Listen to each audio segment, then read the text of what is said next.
नमस्कार, मी सुवर्णा घेऊन आली आहे आपला महाराष्ट्र। सुरुवात एका मोठ्या बातमीने।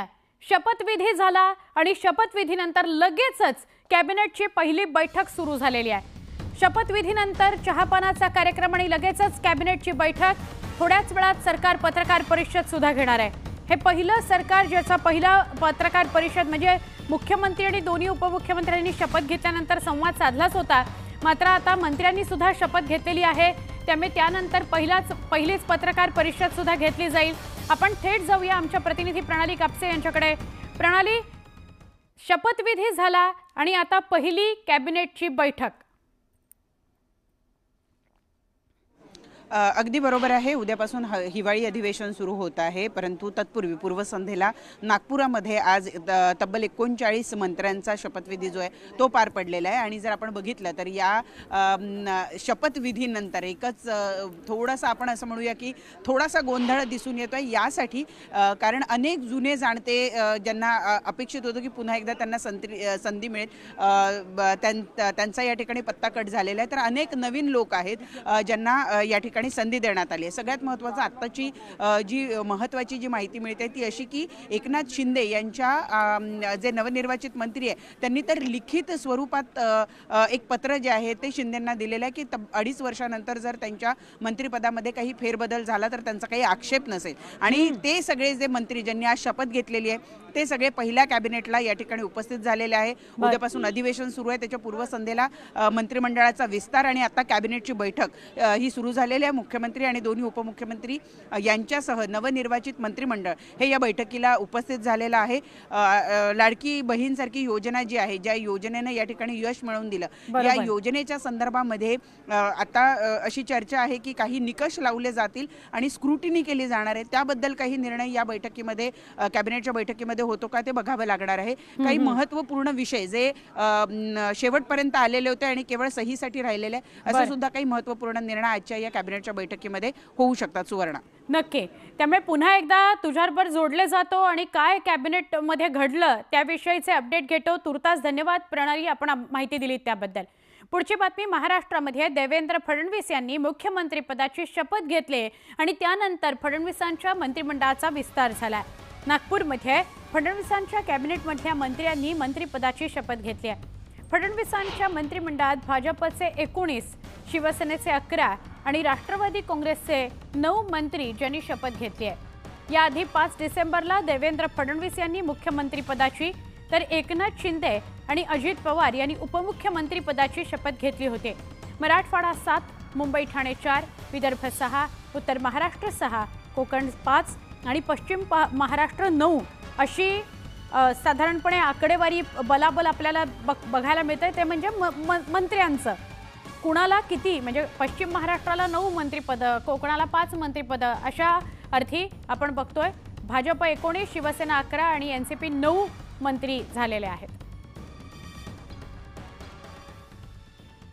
महायुती सरकारच्या मंत्रिमंडळाचा महाविस्तार नागपुरात पार पडला। नव्या मंत्रिमंडळात महायुतीने विभागवार संतुलन राखल्याचं बघायला मिळतंय। जसं मी आत्ताच उल्लेख केला, नव्या मंत्रिमंडळामध्ये मराठवाड्याला 7 मंत्रिपदं दिली गेलेली आहेत, तर विदर्भाला 9 मंत्रिपदं दिली गेलेली आहेत। विशेष म्हणजे मुख्यमंत्री ही विदर्भाचेच आहेत। दुसरीकडे मुंबई आणि ठाण्याला 4, उत्तर महाराष्ट्राला 6 आणि कोकणाला 5 मंत्रिपदं मिळालेली आहेत, तर पश्चिम महाराष्ट्राला सर्वाधिक म्हणजे 9 मंत्रिपदं मिळालेली आहेत।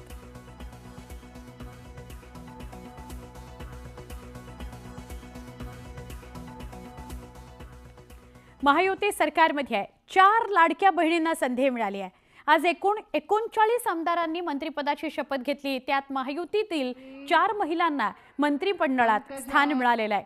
भाजपकडून परळी मतदारसंघातील पंकजा मुंडे, पर्वती मतदारसंघातील माधुरी मिसाळ, जिंतूर मतदारसंघातील आमदार मेघना बोर्डीकर अशा 3 महिलांना, तर राष्ट्रवादी काँग्रेसकडून श्रीवर्धन मतदारसंघातील अदिती तटकरे यांच्या गळ्यात मंत्रिपदाची माळ पडली आहे।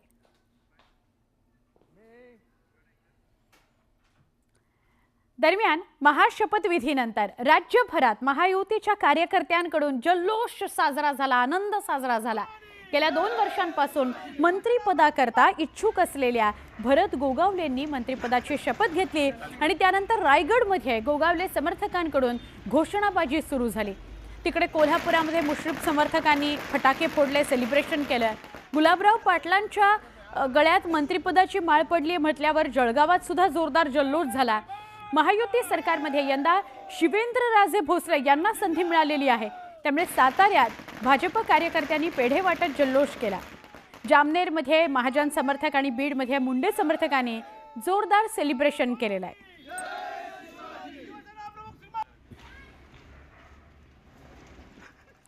महाराष्ट्राच्या मंत्रिमंडळात पहिल्यांदाच असं झालंय की बहीण आणि भाऊ दोघांनीही मंत्रिपदाची शपथ घेतली. राष्ट्रवादी काँग्रेसकडून धनंजय मुंडे यांना मंत्रिपदाची शपथ दिली गेली.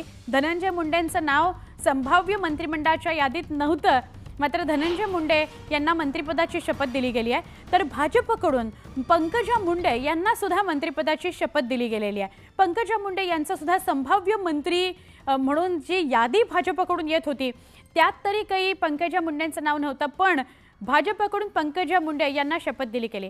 2024च्या विधानसभा निवडणुकीत पंकजा मुंडेंनी धनंजय मुंडे यांचा पराभव केला.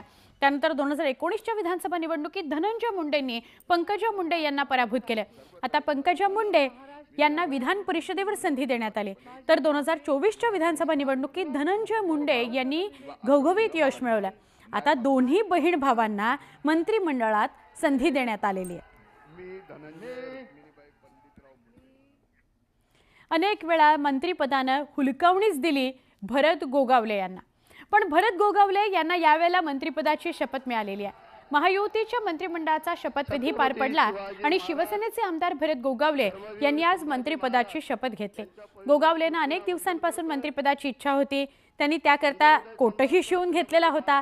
हा कोट घालण्याची संधी आज अखेर भरत शेठ गोगावले ज्यांना ओळखलं जातं त्यांना तो कोट घालण्याची संधी मिळालेली आहे.